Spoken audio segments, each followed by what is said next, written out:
qu'est-ce qui s'est passé à ce moment-là? On était en pleine guerre napoléonienne. Napoléon avait donc entamé la campagne de Russie.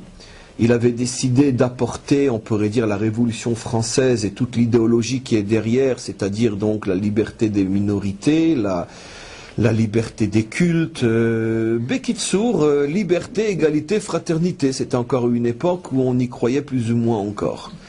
Et donc c'était la raison officielle pour laquelle il avait déclaré la guerre à la Russie, qui à cette époque-là représentait le tsar, la dictature, l'oppression, et particulièrement l'oppression des minorités, dont la plus minorité de toutes les minorités était bien sûr la minorité juive. Et donc il avait clairement annoncé son programme, que partout où je passe, je libère les minorités, liberté de culte et tout le reste, et en particulier donc les juifs seront libérés de l'oppression tsariste.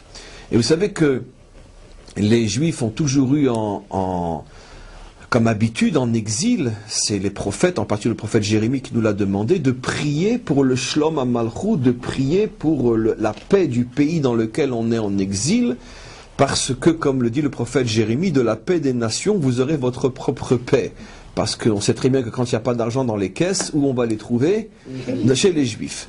Et quand, etc. Donc le Juif avait aucun intérêt à ce qu'il y ait des problèmes dans la nation dans laquelle il se trouvait, parce que c'était toujours sur eux que ça tombait. Il y a la peste au Moyen-Âge chez les Juifs qu'on tue parce qu'on les soupçonne d'empoisonner les puits, etc., etc. Donc le prophète avait déjà dit qu'il fallait demander à Hachem de protéger la nation, de manière à ce que les Juifs puissent évoluer sans trop de pertes et fracas. Et donc quand cette guerre terrible a éclaté, tous les dirigeants spirituels d'Israël se sont posé la question, pour qui on prie? Est-ce qu'on prie vraisemblablement pour le tsar, puisque on se trouve en Russie, ou on va prier pour Napoléon?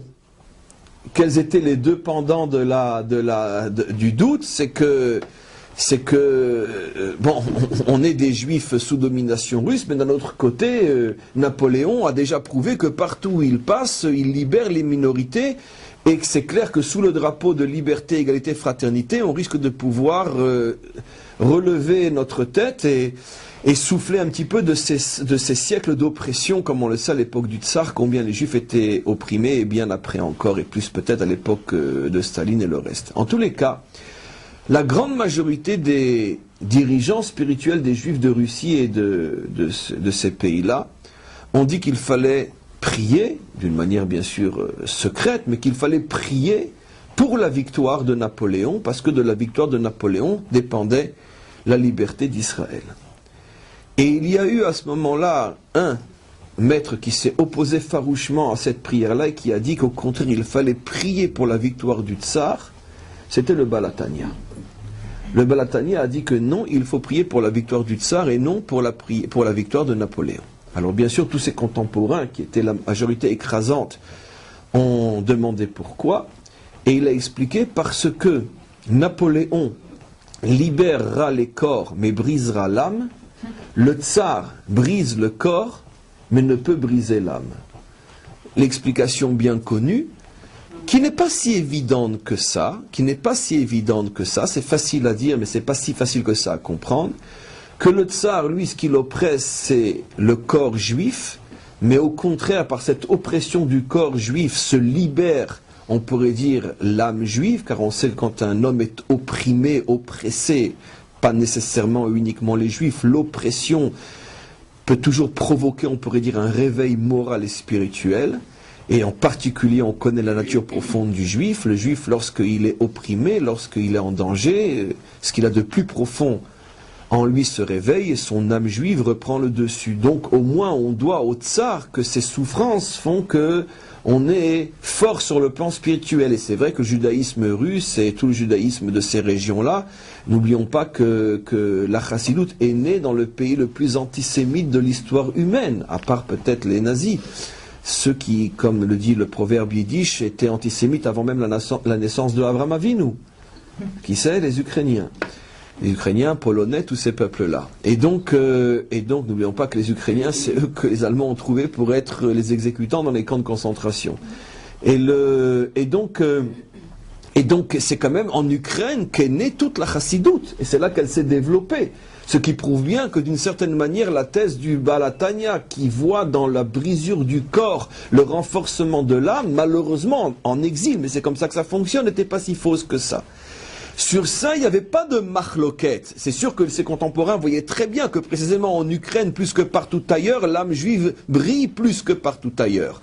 Mais là où les contemporains n'étaient pas d'accord, c'est parce qu'ils n'avaient pas vu ce que le Baal HaTanya voyait, c'est que derrière, en vérité, la Révolution française, derrière cette lutte pour la liberté, l'égalité, la fraternité, se cachait en vérité une volonté de proclamer la mort de Dieu. Ça veut dire de fonder les bases de la civilisation occidentale, civilisation laïque, athée, qui refuse Dieu, du moins sur terre.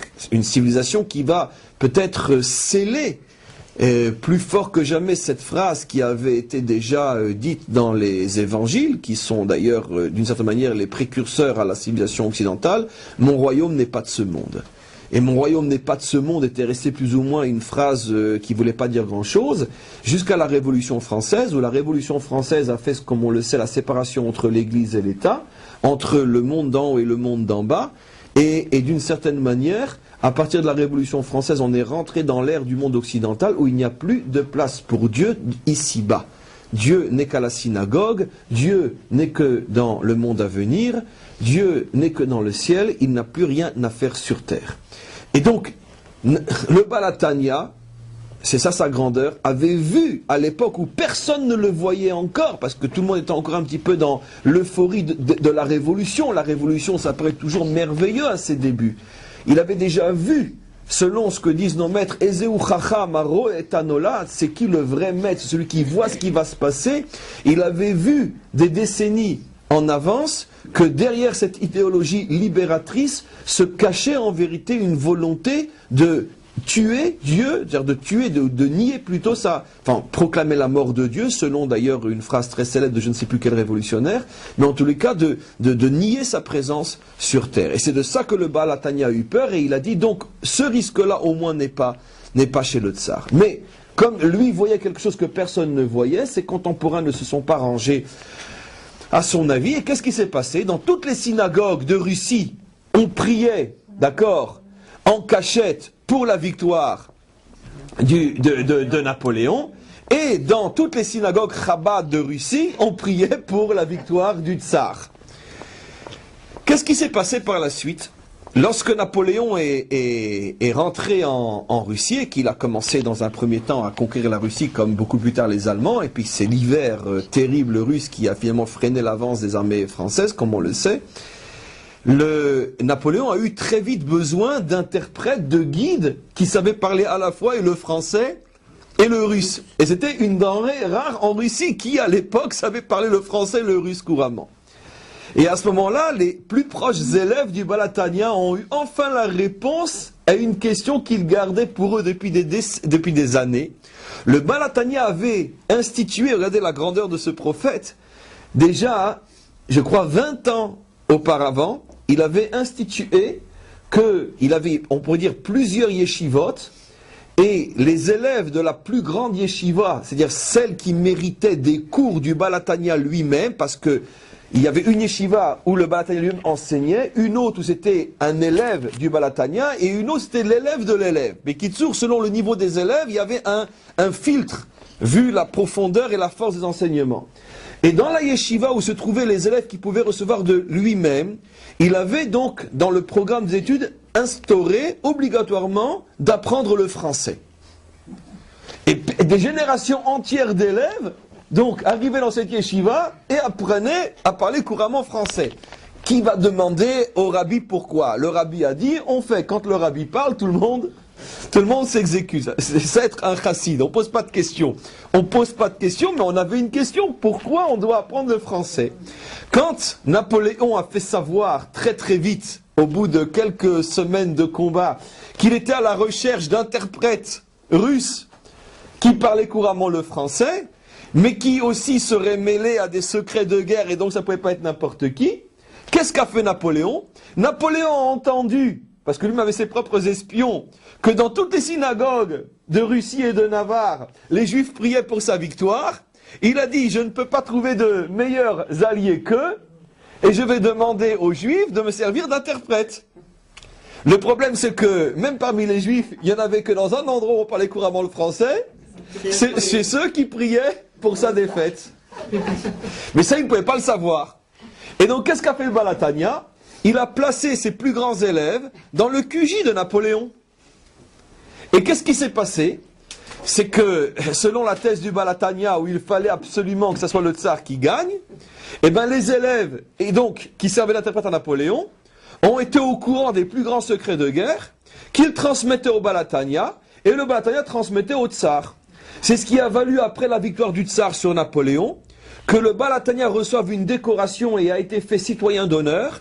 Et ils sont restés, absolument incroyables, dans la Russie tsariste jusqu'à la révolution bolchevique.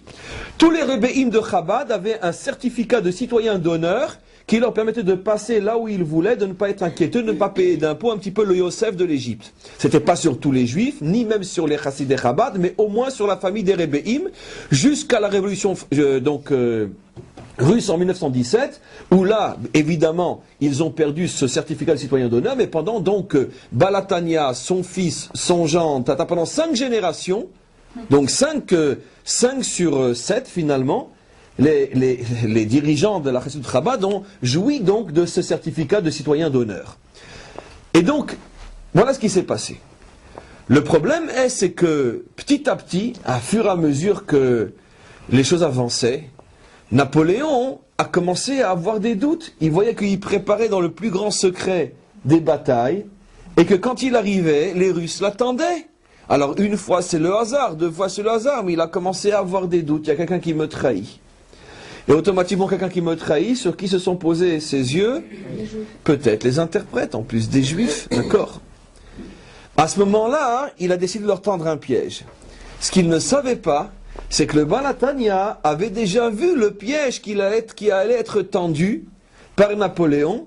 Et voilà comment, des mois auparavant, il avait préparé ses élèves. Regardez, je passe dans le présent, dans le passé. Il avait demandé aux élèves qu'il allait envoyer comme interprète dans le QG de Napoléon, d'être capable de contrôler complètement leurs émotions, au point que s'ils sont soumis brutalement et sans préparation à une émotion très forte, qu'on ne puisse repérer aucun battement de cœur particulier, comme si on était en train d'être dans son fauteuil, en train d'écouter une belle musique. Et donc il les a soumis à un entraînement de différentes peurs, un petit peu comme des commandos, d'accord?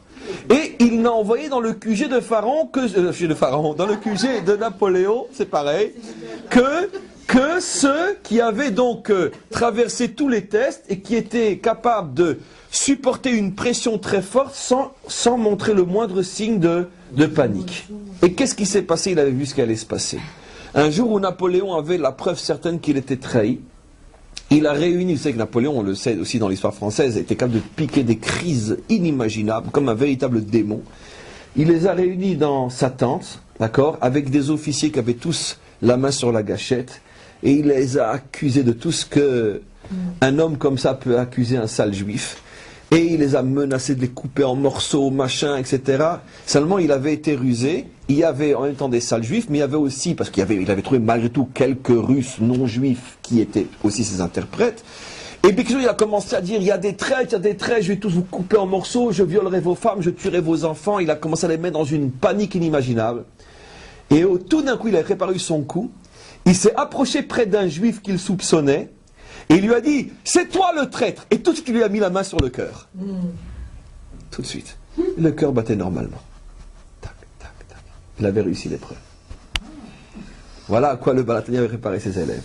Quand il a vu que le cœur ne bougeait pas, Napoléon s'est excusé, d'accord? Il s'est retourné vers ses officiers, il leur a crié, il a dit, je vous avais dit, c'est impossible que les Juifs nous trahissent. Et il s'est calmé. Et donc ça c'est une partie de l'histoire que vous n'apprendrez jamais, que les Français ne connaissent pas, qu'on n'apprendra jamais, qui sont écrits dans nos livres à nous. Des livres qui datent de l'époque, que les élèves eux-mêmes ont témoigné, et ça a été transmis de génération en génération, on pourrait dire dans la vision juive de l'histoire du monde. Chose absolument incroyable. Et je crois que d'ailleurs que ces écrits-là se trouvent à l'université de Bar-Ilan. là où sont ces écrits-là. En tous les cas, malgré tout, Napoléon, après cette histoire, a continué à avoir des doutes. Il a fait une enquête et il s'est aperçu que finalement, ce n'était pas tous les Juifs qui priaient pour sa victoire.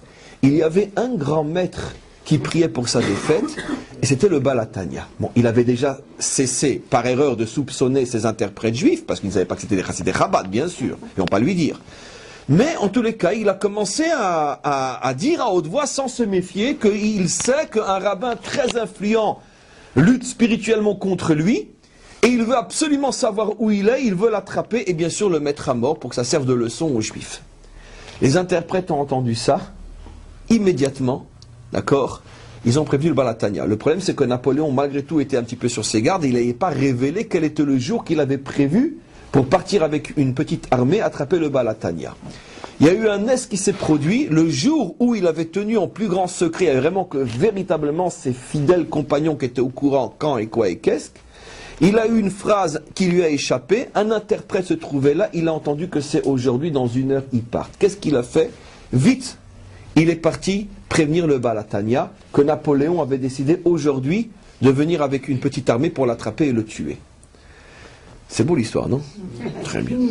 Qu'est-ce qu'il a fait le Baal Hatanya? À ce moment-là, le Baal Hatanya a fait quelque chose d'absolument incompréhensible. Alors que n'importe quelle situation-là n'aurait pas attendu. On est en plein hiver, on n'est pas encore le 24 Tébet, on est quelques semaines avant, mais on est en plein hiver russe, il fait moins 30, moins 50 dehors, on est au mois de janvier. En Russie, fin décembre, janvier. Et donc, c'est les hivers de l'époque, moins 50. Le Baal Hatanya, au lieu de tout de suite partir pour avoir le temps d'aller dans un endroit en sécurité, d'accord, passe des heures et des heures et des heures à se tenir au milieu de sa maison et à vérifier que chacun de ses élèves, de ses enfants, nettoie de fond en comble la maison, qu'il ne reste même pas un poil de barbe, un cheveu de femme ou un cheveu d'homme, peu importe, un nom, n'importe quoi, un morceau de papier, d'accord, une poussière, qu'il ne reste rien dans la maison. Il leur fait faire 10 fois nettoyage de Pessah.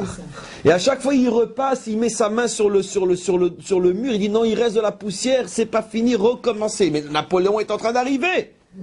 Vous nettoyez tout. D'accord. Et au bout d'heures et d'heures de nettoyage, il s'en va. Et quand il s'en va, on apprend que Napoléon n'est qu'à 1 heure de l'endroit où il habite. Ils s'en vont.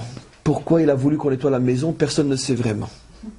Ça fait un quart d'heure ou 20 minutes qu'ils sont en chemin. À ce moment-là, il rentre dans une panique inimaginable et il dit à l'un de ses fils, qui est le Baal Hatanya, il dit « Oh, on a oublié la paire de chaussons. » C'est quoi la paire de chaussons? Il avait reçu de son maître qui avait reçu du Baal Shem Tov les chaussons du Baal Shem Tov. Les chaussons, donc, avec lesquels le Baal Shem Tov était dans sa maison, dans son Beth Midrash, il étudiait la Torah, etc., quand il était avec lui.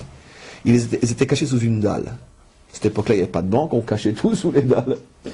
Et donc, il oblige l'un de ses enfants, avec une petite escorte, à retourner, avec tout le risque que ça. Il leur explique exactement où se trouvent les chaussons. Et voilà qu'ils retournent, ils trouvent les chaussons, ils ont juste le temps de sortir, Napoléon arrive.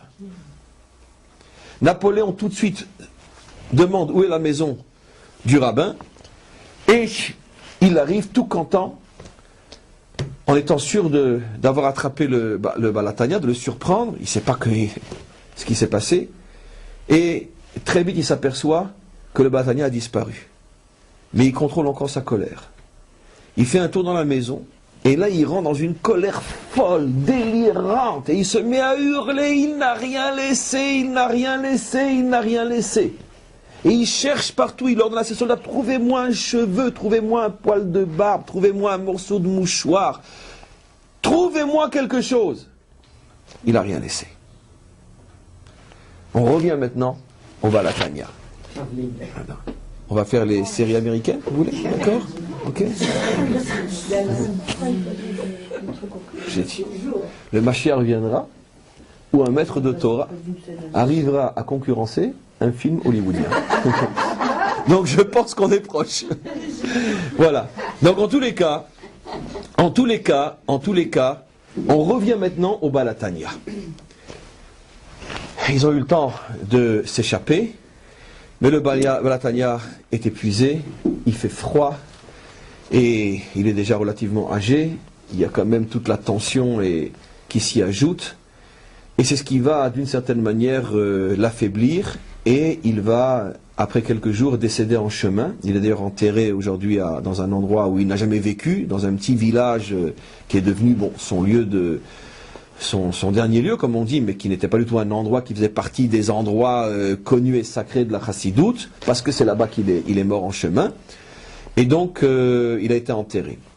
En chemin, pratiquement, quelques jours, quelques semaines après cette fuite devant Napoléon. D'une certaine manière, on peut presque dire qu'indirectement, c'est comme Napoléon qui l'a tué. Mais, c'est une manière de parler, bien sûr, que Dieu me pardonne. Mais malgré tout, avant de se voiler, avant de partir, ses enfants lui ont quand même demandé, mais qu'est-ce que c'est cette histoire-là? Pourquoi tu as voulu tout nettoyer? Et à ce moment-là, il a révélé ce que, encore une fois, la France ne sait pas, et ce que personne qui lit les livres d'histoire officiels ne sait. Il a révélé le Balatania, et c'est écrit dans nos livres. Sachez que Napoléon était l'un des plus grands sorciers qu'il n'y a jamais eu sur Terre.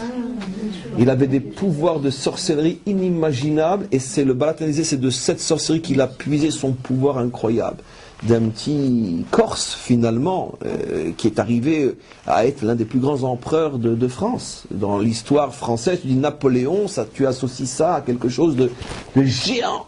Or, au départ, d'où il vient? Je veux dire, d'une province à peine française, qui lutte plus ou moins pour son indépendance, qui est toujours regardée par les Français comme étant la dernière roue de la charrette, les Corses. Et c'est de là que vient Napoléon. Et qui n'avait ni grande taille, ni ci, ni ça, mais qui sourd un géant dans le corps d'un nain. Et tout ça, le Balatania a révélé que c'était par la force de la sorcellerie, c'était un homme qui manipulait les forces occultes, la magie noire, etc., et que tout son pouvoir il le tenait de là. Et le Balatania a révélé que s'il avait trouvé ne serait-ce qu'un cheveu, car on sait que les sorciers ont besoin de quelque chose de la victime pour pouvoir agir, que s'il n'avait trouvé que le moindre objet qui serait rentré en contact avec lui, le Balatania, c'était la fin de la Chassidoute, c'était la fin de tout, quoi. À ce moment-là, il aurait fait rentrer par l'intermédiaire de cette magie noire, il aurait fait rentrer quelque chose à l'intérieur du Balatania et de tout ce qui allait suivre, et c'était pas moins. Je le dis, si, comme on dit, on aurait mis Paris en bouteille, ça ne s'est pas passé. Mais le projet était pas moins que d'empêcher le peuple juif d'arriver à la délivrance. Puisqu'on sait que la Chassidoute a pour vocation, en particulier la Chassidoute Chabad, mais la Chassidoute en général a pour vocation de préparer non seulement Israël, mais le monde à la délivrance finale, comme le Baal Shem Tov lui-même a révélé qu'il avait rencontré par le biais d'une ascension nishmatique lors d'un fameux Rosh Hashanah pendant la Tfila, son âme était montée et était arrivée jusqu'au palais du Mashiach, ce qu'on appelle Echala Mashiach en haut dans les mondes supérieurs, et que le Mashiach lui avait révélé qu'il viendrait, lui le Mashiach, chez Afutsu Maïnotecha Chutza, lorsque tes sources se répandront partout dans le monde, les sources de la Chassidoute. Donc c'est clair que tout courant chassidique a pour vocation d'être, d'une certaine manière, celui qui réalise la promesse du Mashiach faite au Baal Shem Tov, que de la Torah du Baal Shem Tov dépend, de sa dispension partout dans le monde, dépend la venue du Mashiach.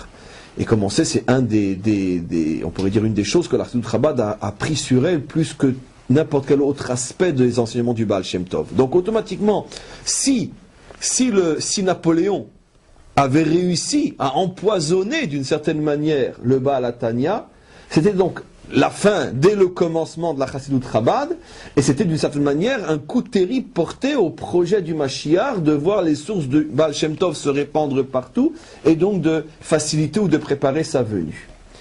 Donc on voit qu'il y a quelque chose d'absolument extraordinaire, d'extraordinaire derrière tout ça, d'autant plus que ça soulève quand même quelques questions. C'est que on voit que finalement Napoléon, donc d'une certaine manière la France, est liée indirectement à la disparition, en tous les cas terrestre, du Balatania, ce 24 du mois de Tevet, et ce n'est pas pour rien, parce que déjà bien avant, un prophète, le prophète Obadiah, on sait c'est même une haftara qu'on lit l'un des Shabbats de l'année au Beth Knesset, le prophète Obadiah avait déjà parlé de la France, Tsarfat en hébreu, avait déjà parlé de la France comme étant, on pourrait dire, une des clés de la délivrance finale du peuple juif. D'où on le sait d'un verset explicite dans le prophète Obadiah qui dit que c'est l'avant-dernier verset, le dernier verset de cette prophétie est Ve'alu moshi'im be'ar Tzion nishpot et ar Esav, et ceux qui seront libérés monteront sur la montagne de Tzion pour juger la montagne de Ésaü, la montagne de Esav, qui comme on le sait c'est le mot codé qui fait allusion donc à l'Empire romain et à ses descendants jusqu'à aujourd'hui qui est donc le monde occidental, le monde chrétien sous toutes ses couleurs, que Ve'alu moshi'im be'ar Tzion nishpot et ar Esav, lorsque à la fin des temps il y aura le grand jugement entre la montagne de Tzion et la montagne de Esav, à ce moment-là de ce jugement jaillira la délivrance Ve'aïta l'Hashem Hamelucha, et Dieu retrouvera la royauté. Ça c'est le dernier verset de Obadiah. Obadiah, disent nos maîtres, qui était un grand prophète, mais qui était un converti de Édom, un converti de Esav. Il était lui-même né dans une famille esavique, comme des centaines d'autres très très très grands dans l'histoire juive, comme Onkelos, comme Rabbi Meir, comme quantité d'autres qui étaient soit des convertis de Édom, soit des descendants de convertis de Édom. Et lui-même était un prophète converti de Édom. Et c'est pour ça que nos maîtres disent que c'est lui qui a été choisi pour, on pourrait dire, pour parler de la fin de Édom, car toute sa prophétie parle de la fin de Édom, comme on le voit entre autres avec le dernier verset, comme pour dire je vais prendre quelqu'un de chez vous et c'est lui qui parlera de votre fin, en tout cas de votre fin idéologique, celle qui s'oppose à Israël. Et juste avant ce verset-là, qu'est-ce que dit Obadiah? Je le dis directement en français. Il dit que reviendront les premiers exilés de France et de Sfarad. Ils reviendront en terre d'Israël et ils s'installeront dans les villes du Negev. Et après, le verset dit Ve'alu moshim be'ar Tzion nishpot et ar Esav ve'aïta l'Hashem Hamelucha. Alors, tout le monde se pose cette question-là. Qui sont... N'oubliez pas que le prophète Obadiah a vécu il y a 2800 ans. D'accord? C'est un des prophètes de la Bible. Et tout le monde se pose la question, le mot Tsarfat et le mot Sfarad, dans la bouche du prophète Obadiah il y a 2800 ans. On sait aujourd'hui qu'en hébreu moderne, Tsarfat c'est la France et Sfarad c'est l'Espagne. Mais qu'est-ce que ça fait dans la bouche d'un prophète qui a vécu il y a presque 3000 ans? Et en plus, pourquoi dit-il les premiers exilés de France, à Galout, Achel Hazé Mitzorfat, les exilés, l'exil qui a commencé en France, si on traduit Tsarfat par France. En tout cas, d'abord, prouvons que Tsarfat fait allusion à France. Effectivement, tous les commentaires sur place, depuis Rashi, sous quantité d'autres, etc., Rashi qui a quand même vécu lui aussi il y a 1000 ans, etc., tous les commentaires disent, et déjà les commentaires avant Rashi, ceux qui ont vécu il y a 1200 ans, 1500 ans, qu'on appelle les Géonim, tous les commentaires disent que le prophète Obadiah fait allusion au pays qu'on appelle, Rashi dit, Zohamedina Shekorimla Hayom France. C'est le pays qu'on appelle aujourd'hui la France. Donc pour pas qu'il y ait d'ambiguïté, d'accord? Et tous les commentaires vont de pair et ils disent le mot Tsarfat, bien que c'est un mot dans la Bible et on peut dire par hasard ressemble au pays qu'on connaît aujourd'hui. Non, c'est pas par hasard, c'est bien la France. Et sur le mot Sfarad, que nous on traduit aujourd'hui par l'Espagne, les commentaires disent Zohamdina Shekorim Lahayom Spagna. D'accord? Pour qu'il n'y ait pas d'ambiguïté, c'est le pays qu'on appelle aujourd'hui l'Espagne. Donc voilà que d'après les maîtres les plus anciens, 1000 ans, 1500 ans, etc., on a donc dans la prophétie d'Obadiah un verset qui nous dit que juste avant la délivrance finale, reviendront les Juifs de France et d'Espagne. C'est vrai que dans le contexte de l'histoire moderne, qu'est-ce que ça veut dire un Juif qui vient de France et d'Espagne? Ça veut dire simplement dans notre langage dans notre langage à nous, un Juif séfarade, d'accord, qui sont la majorité écrasante des Juifs français qui reviennent en Eretz Israël ces dernières décennies. Et donc, puisque de France ne vient pratiquement que des juifs sfarades. Et donc, lorsque les juifs de France, qui sont en même temps des juifs sfarades, reviendront, et où s'installeront-ils? Ils s'installeront dans les villes du Negev. Or, on sait très bien, on l'apprend dans Parshat Lech Lecha sur le mot Han-Negba, le Negev, où Rashi explique que dans la Torah, le mot Negev signifie Jérusalem. Negev, c'est Jérusalem, un Rashi explicite dans Parshat Lech Lecha.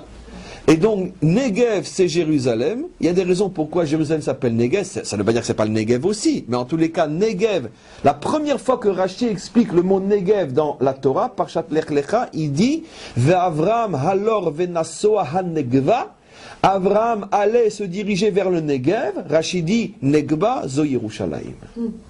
Il y a une tradition qui explique que le mot Negev dans la Torah fait allusion à Jérusalem.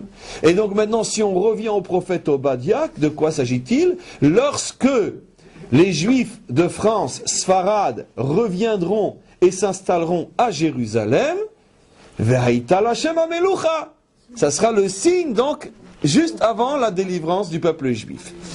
Et donc, il restait une chose à comprendre. Pourquoi dit-on Achel Hazé, l'exil qui a commencé en France? Alors pour ça, on a besoin, entre autres, parmi d'autres, du fameux Flavius Joseph, dans son fameux livre La guerre des Juifs. C'est ce chroniqueur, on ne sait pas si c'était un traître ou pas un traître, peu importe, qui a suivi les armées romaines à l'époque de Titus dans la conquête d'Israël.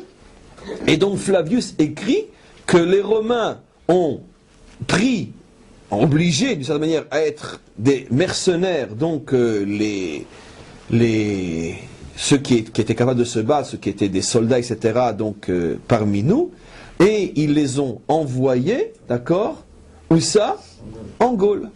Ils les ont envoyés dans ce pays qui à l'époque était encore peuplé de barbares, et c'est là que, d'une certaine manière, les premiers exilés d'Israël à l'époque où a commencé l'exil de Édom, c'est là qu'ils ont atterri à la tête ou parmi les armées romaines comme mercenaires pour se battre contre les barbares qui à l'époque étaient dans le pays qu'on appelle la Gaule et qui est devenu après la France. Donc effectivement l'exil d'Israël à l'époque de Titus a bien commencé en France. Le prophète donc voit exactement les choses telles qu'elles vont se passer des siècles auparavant.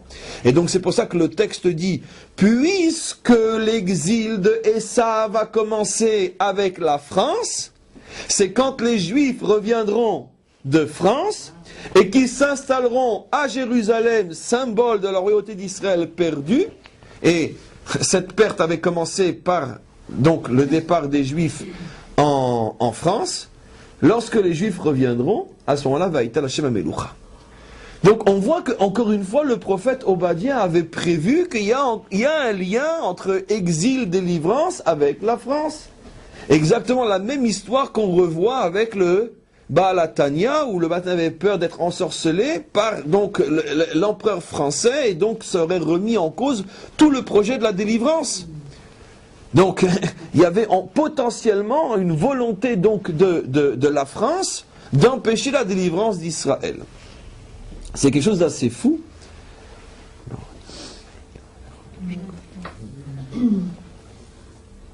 Surtout que le rapport à la France, pour nous, Israël, est un rapport extrêmement, on peut dire, riche en sens, en tension et en grandes et en mauvaises choses. N'oublions pas que parmi les plus grands maîtres du judaïsme de l'exil de Édom sont sortis des Juifs d'origine ou d'origine française ou carrément française. On peut citer les deux plus grands, le maître de la lumière du Niglé et le maître de la lumière du Nistar, le maître de la lumière de la Torah dévoilée Rashi. Il n'y a pas une phrase de la Torah qui peut se lire sans Rashi. Je parle de la Torah dévoilée. Et le maître incontesté de la Torah du Sod, le Hari Akadosh. Le Hari Akadosh était d'origine française, bien sûr. Il s'appelait Louria, qui vient du mot la Loire, bien sûr.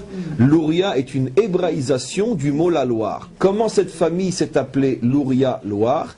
C'est parce que le Hari Akadosh, qui lui est né à Jérusalem, avait un aïeul qui était médecin et qui avait sauvé le roi de France d'une grave maladie, et en reconnaissance pour cette guérison, le roi de France avait nommé ce juif-là, arrière-grand-père du Ari Akadosh, l'avait nommé duc de la Loire. Il lui avait donné un territoire, et donc cette famille est devenue une famille installée au bord de la Loire, et de Loire c'est devenu Louria. Et donc on voit que deux lumières inimaginables sont sorties de France, la lumière du Niglé et la lumière du Nistar. C'est quand même quelque chose qui fait réfléchir. Je ne dis pas que c'est le seul pays qui a donné des lumières. Qu'est-ce qu'on va dire avec toute l'Afrique du Nord et qu'est-ce qu'on va dire avec l'Irak, qu'est-ce qu'on va dire avec bien sûr le monde Ashkénaze, Russie, etc., le Baal Shem Tov, le Gaon de Vilna, mais malgré tout, quand on parle de pointure incontournable, ça veut dire on peut étudier la Torah sans étudier les écrits du Gaon de Vilna, mais on ne peut pas étudier la Torah sans Rashi. On peut étudier la Kabbalah sans tel ou tel grand Mekoubal que je ne vous citerai pas, mais on ne peut pas étudier la Kabbalah sans le Ari Akadosh. La Kabbalah c'est le Ari Akadosh. Ce qui veut dire que les deux statures, les deux géants incontournables sont liés à la France. Rashi et le Ari Akadosh, chacun dans une partie de la Torah. Donc ça fait quand même réfléchir. Quand on voit que Obadiah avait déjà prévu le rôle de la France, quand on voit que le Baal Hatanya, toute son histoire jusqu'à sa mort est liée à la France. Quand on voit des choses comme ça, effectivement, on peut se poser les questions. Oh. Alors maintenant, vous pouvez faire à la fin du cours que c'est exactement ça. On pourrait dire que la cerise sur le gâteau a été apportée par le dernier rabbi de Chabad, par une chose, vous avez deviné donc ce que j'allais dire maintenant, par une chose folle en soi. Quand je vais vous expliquer le pshat et le secret, vous allez voir pourquoi c'est fou. Au niveau du pshat et au niveau du sod, que le rabbi, en 1973 ou 74 je crois, insère la Marseillaise comme hymne chassidique que l'on chante entre autres le Shabbat, juste avant Baruch She'amar. Avant Baruch She'amar, Vaya Olam, il y a un petit psaume qu'on dit le... Non, vous comprenez mieux, non, d'où ça vient. Qu'on dit seulement le Shabbat matin, c'est seulement dans le Nusar Ashkenaz, et vous n'avez pas cette prière-là, vous l'avez à un autre moment dans l'année, mais vous ne l'avez pas d'une manière fixe tout le Shabbat. Donc on chante ce psaume, vous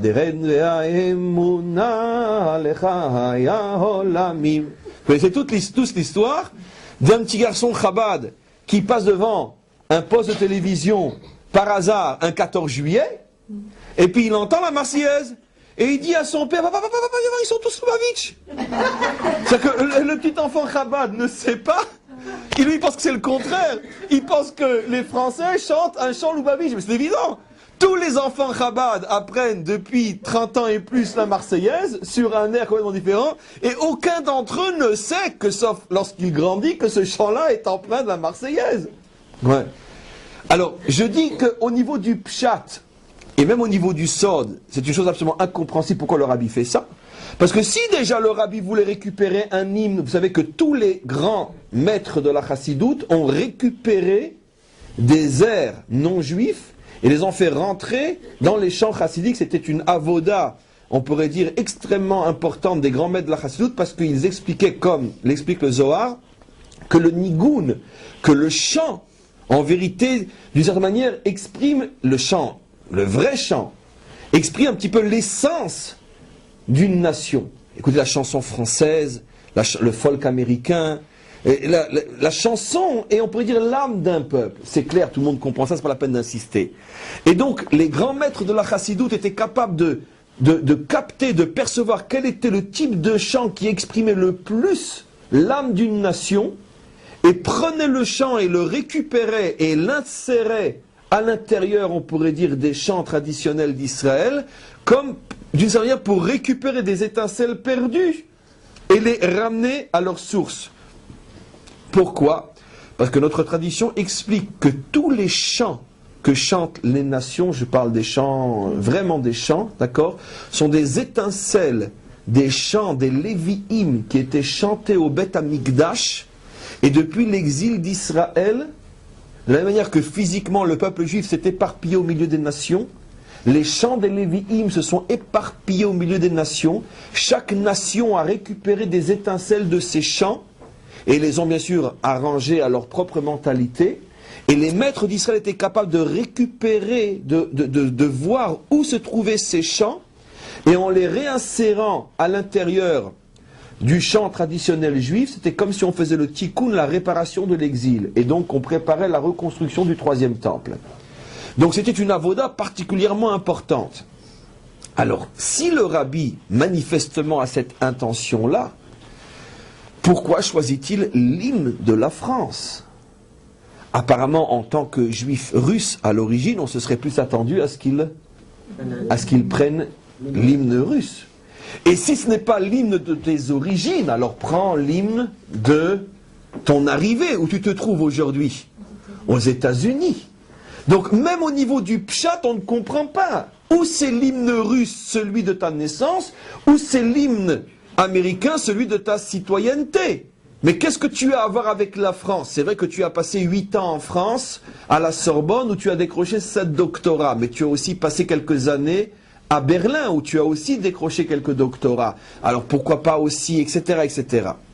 Donc, on voit que, bien sûr, personne n'a jamais posé la question au rabbi, vous imaginez, mais on voit qu'il y a ici une intention particulière. Maintenant, il y a une autre question plus profonde. C'est que, dans cette récupération du chant, le rabbi, un rabbi, se met extrêmement en danger. Pourquoi?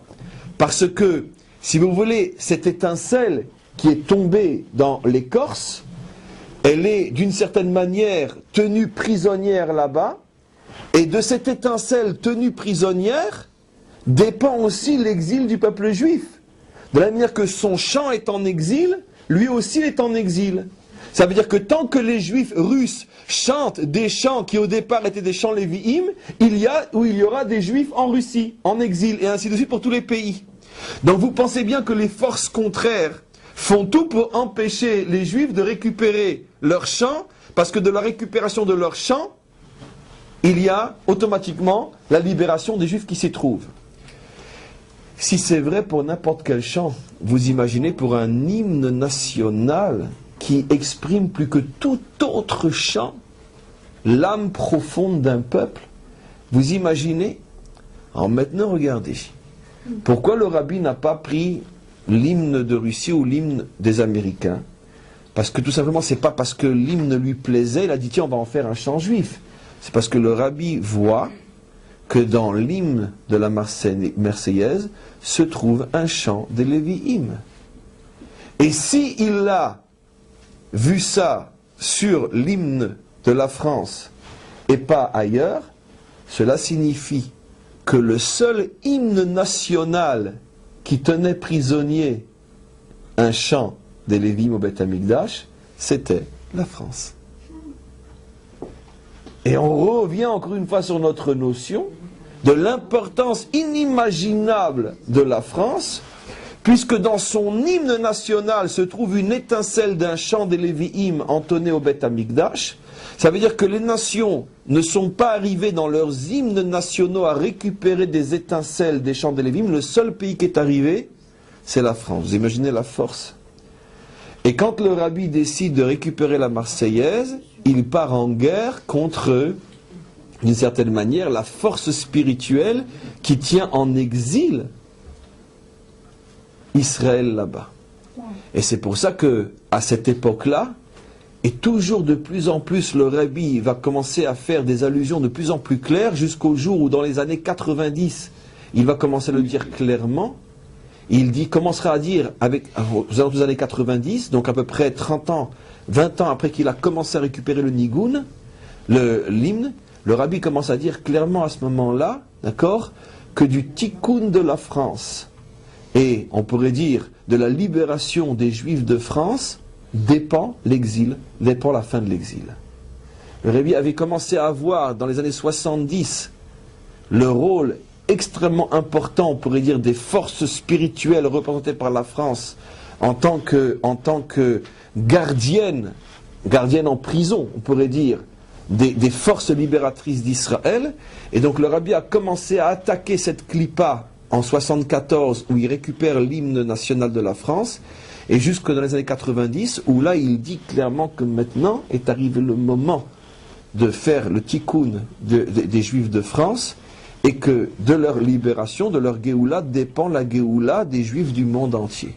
D'où l'importance inimaginable, fabuleuse, on pourrait dire, du retour d'un Juif français à la Torah, jusqu'au retour d'un Juif français en Eretz Israël. Puisque ce retour spirituel et matériel, d'accord, est la consécration, d'une certaine manière, d'un travail commencé par le Rabbi lui-même, où il voit dans la libération de chacun d'entre nous, d'origine francophone, d'origine française, le microcosme de la libération de tout Israël.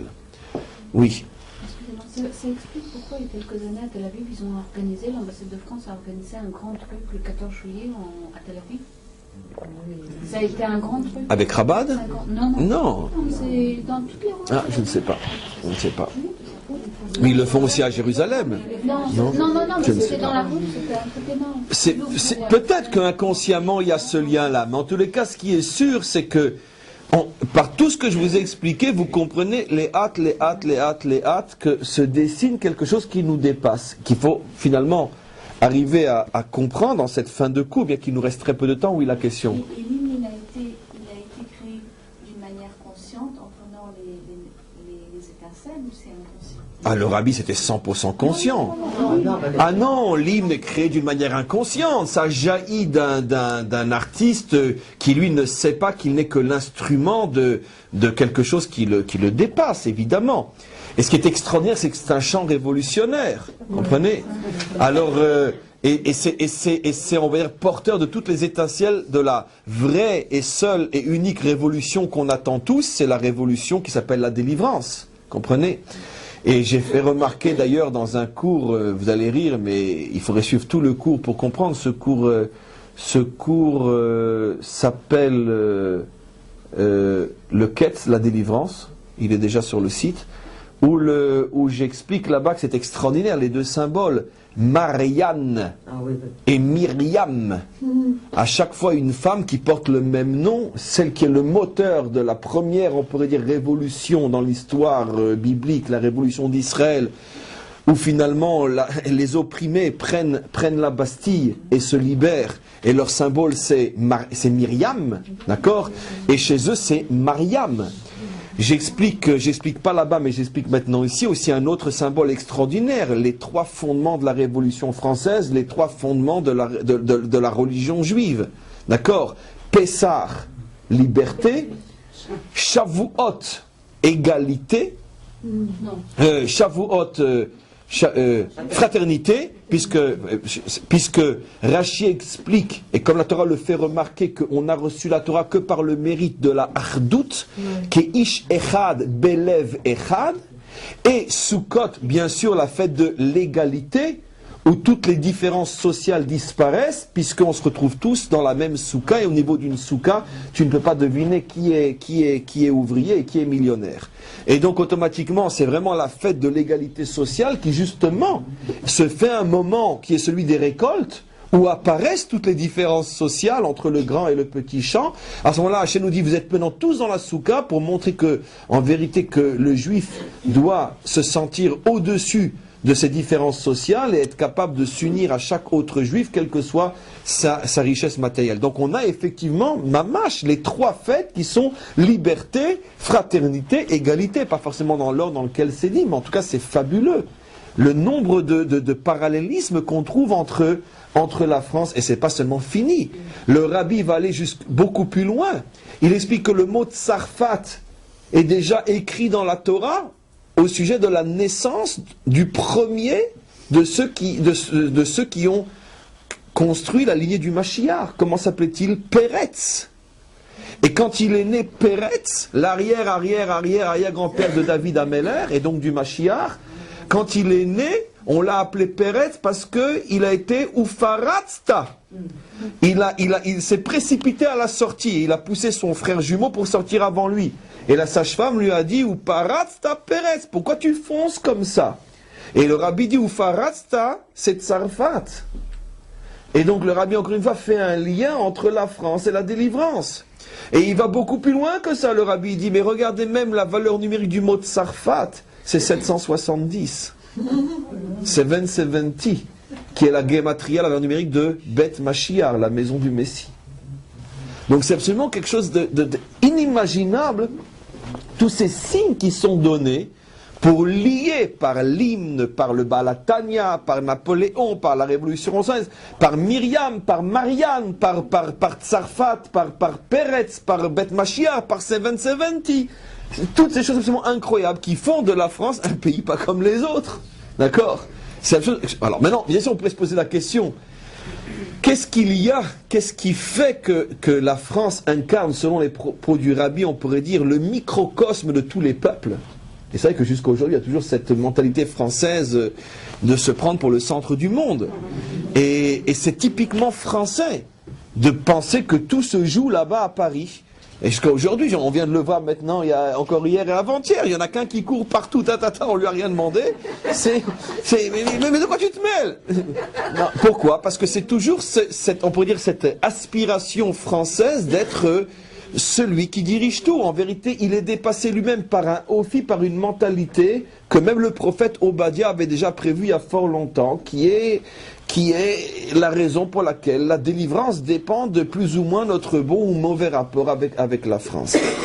En tous les cas, ceci pour terminer sur la Nekuda suivante, encore quelques minutes, pourquoi finalement, qu'est-ce qu'il pourrait y avoir on pourrait dire dans le ophi, dans l'essence française, qui fait que ce pays est, par toutes les raisons qu'on a expliquées, tellement lié à la délivrance ou à l'exil d'Israël. Alors, je crois qu'on a donné la réponse d'une certaine manière. Il y a jusqu'à aujourd'hui c'est extrêmement atténué parce que tout simplement, on ne sait plus vraiment où est la France. Il n'y a plus de vrais Français, comme il n'y a plus de vrais Belges, plus de vrais Hollandais. Vous comprenez tout ce que je veux dire? L'immigration a fait qu'aujourd'hui, on pourrait dire, la mentalité des peuples est en train de disparaître. Mais le tempérament français authentique est un tempérament révolutionnaire. Pour le monde entier, pour le monde occidental, le mot France est associé au mot révolution, ou le mot révolution est associé au mot France. Le Rabbi le fait même remarquer dans le fait qu'il dit que le mot Tsarfat, c'est la lettre Ufaratsta. Ça veut dire quoi Ufaratsta? Tu vas tout défoncer.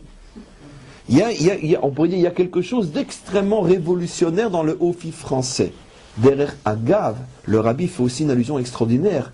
Le mot Parutz, Proutsa, qui veut dire une des femmes dévergondées, n'oublions pas le symbole de Marianne aussi, qui veut dire beaucoup plus que l'image de cette femme-là. Cette pritsout, ce dévergondage qui est aussi une forme de révolution, de faire tomber, on pourrait dire, tous les tabous. Les premiers qui ont toujours été les premiers à faire tomber les tabous, surtout sur le plan des mœurs, ça a été les Français, c'est clair. Les premières femmes photographiées il y a un siècle et demi avec simplement le bas de robe relevé sur une plage de Normandie, c'était des femmes françaises. À l'époque, c'était uniquement le bas de robe relevé, on ne voyait que cette partie du bas-jambe, mais c'était en France qu'ils ont osé. Après, ils ont toujours été, etc. Et on sait très bien que la France, jusqu'à aujourd'hui, représente aussi un symbole de légèreté à ce niveau de pritsout, à ce niveau donc de débauche. Mais c'est toujours le même ophi de ne pas supporter les limites, d'être parouts. Vous comprenez? Et c'est pour ça que l'un des chants Chabad très connus, c'est Ufaratsta, Ufaratsta.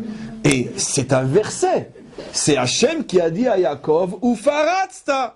Toi aussi, tu te dévergonderas. Ça veut dire que tu feras tomber toutes les limites. Mais les limites du mal pour dévergonder le bien. Pour dévoiler le bien partout. Et donc, comment?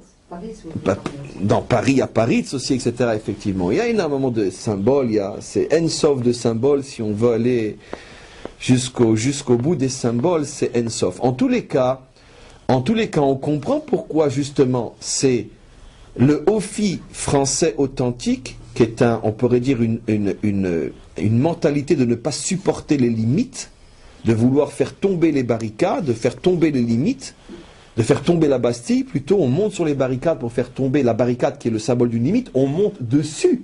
Il y a un symbole inimaginable, c'est-à-dire que tu montes au-dessus de la limite, tu fais tomber la Bastille, tu fais tomber... La Bastille, c'est Metzarim, c'est l'enfermement, d'accord? Et donc, ce ophi ou bien c'est lui qui nous amène en exil, ou bien c'est lui qui nous libère. Il nous amène en exil si on se sert de cette force pour faire tomber les limites morales, la débauche, et il nous libère si on se sert de ces forces pour faire tomber les limites du mal. Ça veut dire de chercher du plus profond de nous-mêmes à faire tomber toutes les limites qui nous éloignent de notre Créateur, qui nous éloignent de la vérité. Et c'est pour ça donc que, d'une certaine manière, toute la tradition juive voit dans la France un symbole de bien ou de mal, parce que comme je l'ai prouvé dans l'histoire, il y a énormément de bien qui est sorti, comme en même temps énormément de mal, Rachi, etc., pour le bien. Et donc, c'est à nous de savoir comment gérer ça. Et pour conclure, je dirais juste que à notre niveau, c'est pareil, c'est que on doit être capable de prendre, comme la récupération d'un hymne national, comme la récupération de la Pritsout en Oufaratsta, de prendre notre Yetzerara, de prendre toutes ces pulsions mauvaises qui nous éloignent de la vérité, de les prendre et de les mettre dans le bien. Ça veut dire qu'on soit aussi des révolutionnaires, mais du bien, qu'on n'ait pas peur de se mettre en danger, qu'on n'ait pas peur de monter sur les barricades, qu'on n'ait pas peur de se marginaliser quand c'est véritablement pour faire le bien et pour le dévoiler. Amen. V'chen Yiratzon.